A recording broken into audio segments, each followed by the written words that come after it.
Hi, guys, and welcome to the weekly Fundamental Podcast.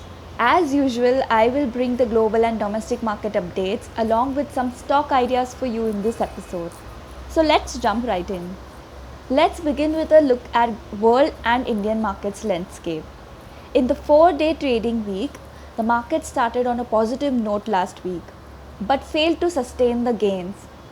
Indian indices witnessed marginal decline on the weekly basis.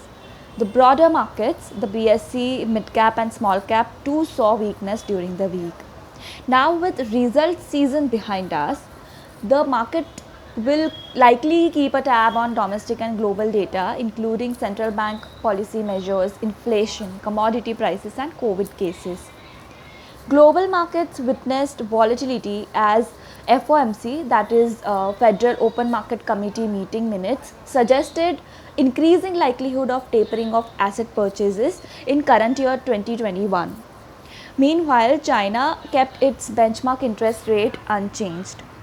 Oil prices saw correction last week due to growth slowdown concerns amid spike in COVID cases globally. Moving on to foreign portfolio inflows. Currently, India is in the recovery phase from the impact of second wave of COVID. However, developed economies like the US and UK are reeling under the impact of third wave of COVID. Additionally, the recent regulatory clampdown on China's tech sector by its government has created significant uncertainty and resultant volatility in the markets. We expect India to benefit as it is in the recovery phase and as markets were broadly satisfied with the conclusion of first quarter earnings season. However, FPI flows are expected to be volatile on the back of likelihood of tapering of asset purchases. Note that tapering is expected to have a substantial impact on global equity markets. Flows in Korea, Taiwan and Thailand continues to be negative. On the other hand, India and Indonesia reported FPI inflows to the tune of $870 million and $156 million respectively. Now coming to the top stock picks. Our pick of the week is ICICI Bank with a target of rupees 810. Here's why we choose ICICI Bank.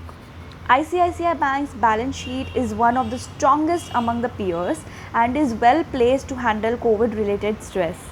The bank will show faster recovery in growth and earning.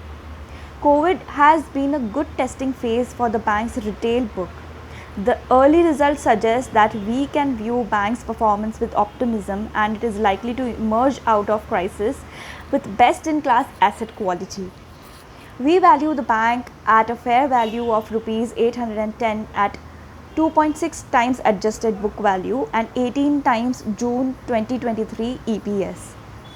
Friends, if you are interested to know more about the stock and its full analysis, visit the research section on our website and read the full report. Now let's look at a couple of result updates and our view on them. Sobha Developers seems to be on a strong footing. Resilient sales coupled with steady cash collections and limited land payments led to net debt reduction of rupees 350 million in first quarter. Strong launch pipeline for the residential business and a healthy order book for the contracts business bodes well for the business. We maintain buy rating with revised fair value of rupees 660 per share from rupees 520 per share earlier. Lastly, a look at AkzoNobel India. Despite COVID's second wave impacting first quarter, AkzoNobel reported healthy results. Revenue was reported at rupees 626 crore on low base of COVID-19 impacted last year. We believe the company to benefit from lifting of lockdown pan-India ahead of the festive season.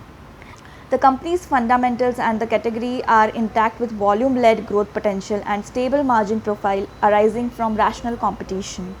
We like the business and the stock. We increase estimates and now recommend buy from add rating earlier with a revised target price of rupees 2,565 from rupees 2,520 earlier at unchanged 38 times FY23 earnings.